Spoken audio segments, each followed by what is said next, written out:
Shalom, shalom, peuple de Dieu, bonjour, bonsoir, cela dépend de l'heure à laquelle vous nous suivez.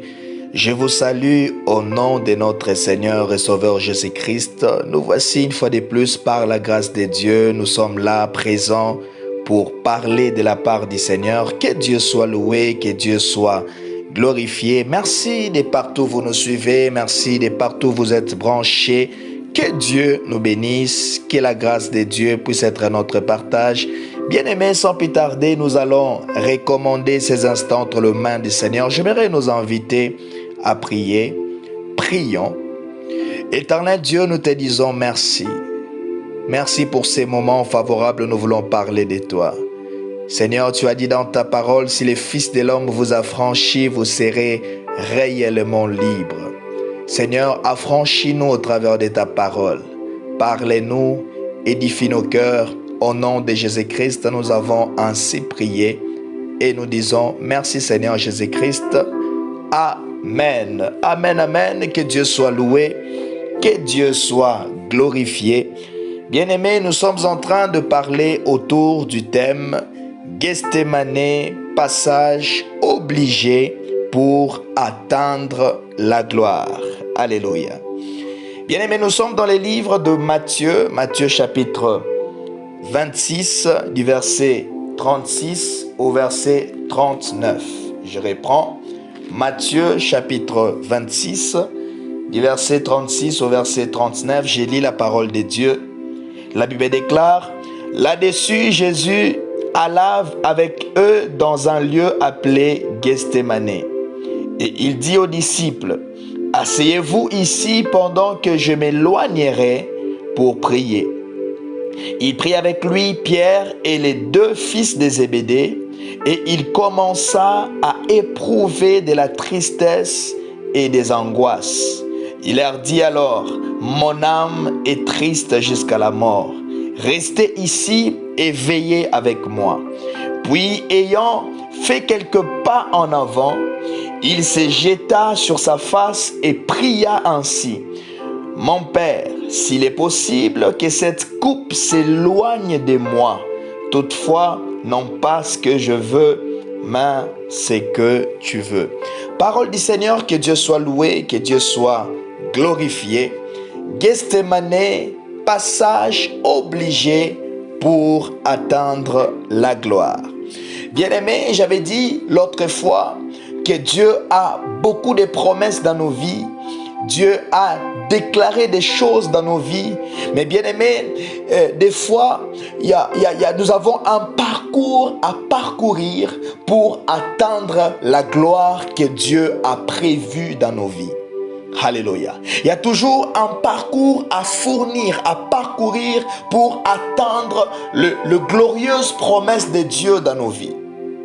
Bien-aimés, aujourd'hui, beaucoup de gens veulent atteindre la gloire, veulent à tout prix atteindre la gloire, mais peu sont ceux-là qui veulent payer les prix. Bien-aimés, sache une chose, la gloire a des prix à payer. Quand je parle du prix à payer, je ne parle pas de l'argent. Non. Mais bien aimé, lorsque je parle du prix à payer, c'est vrai, le salut est gratuit. Dieu a payé le prix sur la croix. Mais bien aimé, Jésus dit que celui qui veut le suivre doit apprendre à porter sa croix. Ça veut dire que bien aimé, la vie chrétienne, nous accédons au salut gratuitement. Mais bien aimé, lorsque nous accédons au salut, lorsque la grâce nous localise, bien aimé, il y a des choses où nous devons abandonner. Il y a des pratiques que nous ne pouvons plus faire. Bien aimé, on ne peut pas suivre Jésus sans pour autant passer par le brisement. Dieu doit prendre le temps à nous briser, à nous forger. Bien aimé, j'aimerais dire une chose. On ne peut pas suivre Jésus sans pour autant mourir. Voilà pourquoi nous appelons la nouvelle naissance. Ça veut dire que le vieil homme doit mourir afin que la nouvelle création puisse exister. L'apôtre Paul nous le dit clairement. Il dit que ceux qui sont en Christ sont une nouvelle création. Des choses anciennes sont passées, voici toutes choses sont devenues nouvelles. Ça veut dire que le vieil homme doit être enterré et une personne régénérée doit sortir. Bien-aimé, c'est comme la graine. Alléluia. La graine ne peut jamais germer sans pour autant mourir, sans pour autant pourrir premièrement. Voilà les termes. Ça veut dire que pour qu'il puisse avoir germination, la graine doit pourrir. De même avec nos vies. Bien-aimés, lorsque nous venons à Jésus, le salut est gratuit, mais Dieu prend le temps à nous façonner, à forger notre caractère. Il y a des choses que nous devons nous séparer avec. Il y a des choses que nous ne devons plus faire. Il y a des choses qui nous agréaient auparavant, qui ne doivent plus se rencontrer dans nos vies. Voilà pourquoi l'apôtre Paul dit, il dit, ce qui était pour moi un gain, je le trouve comme de la boue. Alléluia. Bien-aimé, dans ce processus de brisement, dans ce processus de préparation, dans ce processus où Dieu est en train de nous forger, de nous former, il y a des moments de brisement. Il y a des choses que nous devons arrêter de faire. Il y a des personnes que nous devons arrêter de fréquenter. Il y a des endroits que nous devons arrêter de fréquenter. Même des choses qui nous agréaient auparavant, mais qui n'agréent pas Dieu, cela ne doit plus exister au milieu de nous. Bien-aimés, il n'y a pas de vie chrétienne sans le brisement. Alléluia. Des fois, certaines souffrances qui arrivent dans nos vies, ce n'est pas à cause du péché. Ce n'est même pas l'ennemi qui est à la base de ces choses. Mais c'est Dieu lui-même qui nous fait passer par des épreuves. Jésus nous a donné l'exemple. Alléluia. La souffrance que Jésus devait passer, ce n'est pas parce qu'il avait péché. Jésus n'avait jamais connu de péché. Alléluia. Jésus n'avait jamais commis de péché, mais il devait mourir à notre place. Il devait prendre notre place sur la croix. Et Jésus avait accepté la mort honteuse, la mort de la croix. C'était pour nous sauver.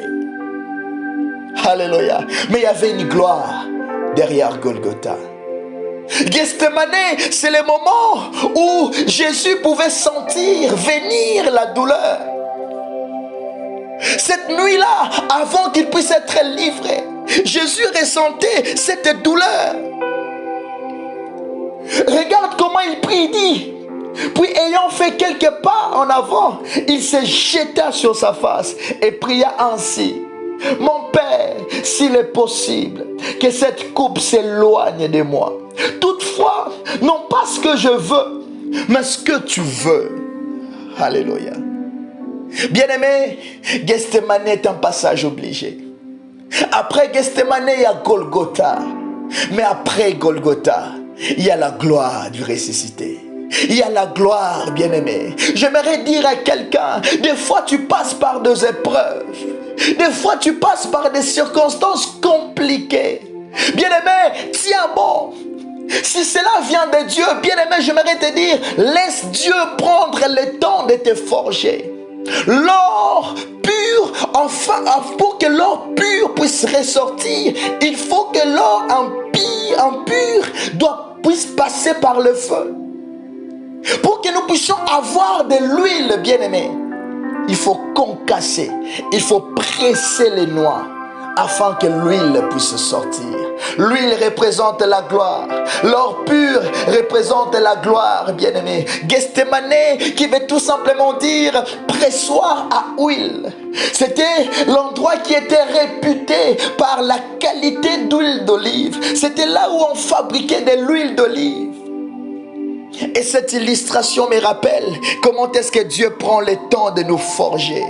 Oh, j'aimerais dire à un Samson, ne pleure pas, ne te lamente pas, ne te pose pas de questions lorsque tu affrontes les lions. J'aimerais te dire que derrière les lions qui menacent, derrière les lions qu'on affronte, se cache le miel. Oh, gloire au Seigneur. J'aimerais dire à un David, ne pleure pas parce que ton père t'a envoyé prendre soin des brebis. Ne pleure pas parce Lorsque tu dois affronter Goliath, ne pleure pas lorsque tu dois apprendre à fuir l'épée de Saoul. Lorsque tu dois te réfugier même dans les camps des Philistins. Mais bien aimé, j'aimerais te dire, après cela, il y a une gloire qui t'attend. Lorsque les souffrances que nous subissons, lorsque les moments difficiles que nous traversons viennent de Dieu, bien aimé, j'aimerais te garantir qu'il y a une gloire qui vient après cela. Voilà pourquoi, bien aimé, j'aimerais te dire, tiens bon. Alléluia. J'aime comment est-ce que Luc décrit cette situation de Jésus. Dans Luc chapitre 22, le verset 42, la Bible dit ceci, disant, Père, si tu voulais éloigner de moi cette coupe, toutefois que ma volonté ne s'efface pas, mais la tienne. Oh, gloire au Seigneur. Alors un ange lui apparut du ciel pour le fortifier. Étant en agonie, il priait plus instamment, et sa sueur devint comme du grammot de sang qui tombait à terre. Regarde la quantité de la souffrance. Regarde l'atrocité qu'il pouvait ressentir. Jusqu'à tel point que sa sueur devint comme des grammots de sang. Quelle souffrance! Et l'ange était là pour le fortifier. J'aimerais te fortifier ce matin. J'aimerais te fortifier ce matin. Bien-aimé, toi qui marches selon la volonté de Dieu, toi qui marches dans la crainte de Dieu, mais pendant un certain moment, tu vois des choses sont tellement bloquées, tu vois des choses qui n'avancent pas, tu vois des blocages et des blocages. Mais bien-aimé, laisse-moi te dire, l'endroit où tu dois pleurer, ce n'est pas devant les hommes. Jésus était dans la présence du Père. Jésus a toujours voulu accomplir la volonté du Père.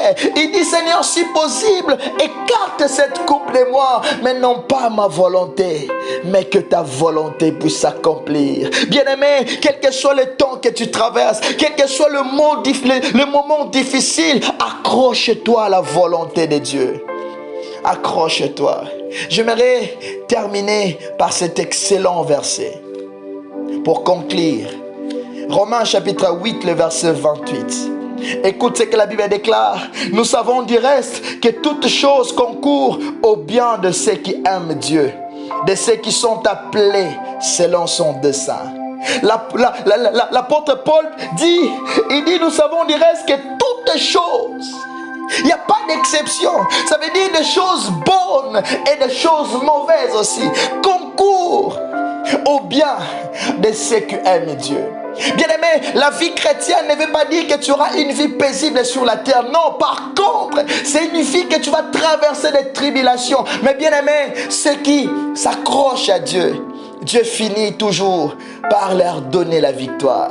Bien-aimé, n'oublie pas, toutes choses concourent au bien de ceux qui aiment Dieu. Que Dieu nous donne la force.